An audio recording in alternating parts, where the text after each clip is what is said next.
In today's video, I'm going to teach you how to find security and privacy in the Klarna app and understand password-free login. Let's start from the very beginning. Open the Klarna app on your device and log in. If you haven't used Klarna in a while, you might notice it doesn't ask for a traditional password.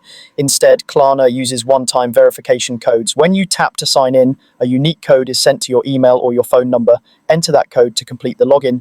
This system is designed to keep your account secure without relying on a permanent password.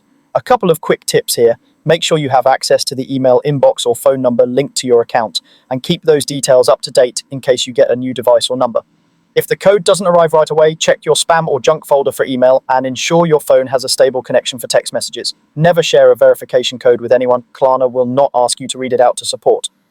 Once you're logged in, look to the top left corner of the app and tap the profile icon. This takes you to your account area where you can manage key settings and preferences. The layout may vary slightly depending on your device, but the profile icon is your hub for everything related to your account. From here, head into security and privacy. This section is where you review and manage the items that keep your account safe. You can expect to see options related to your security settings, and in many cases, shortcuts that help you confirm your identity or update how you sign in.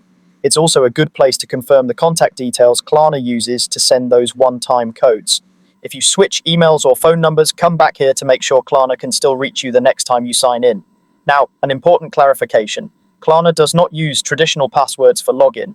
Because of this password-free system, there isn't a password to change. Every sign-in is verified with a fresh time-limited code sent directly to you.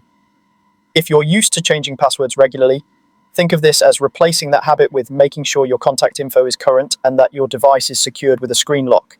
If your phone supports it, enabling biometrics like a fingerprint or face unlock on your device adds an extra layer of convenience and security when accessing the app. That's all you need to do. Open the app, log in with the verification code, tap the profile icon, and go to Security and Privacy. You're now set to manage your account safely and confidently.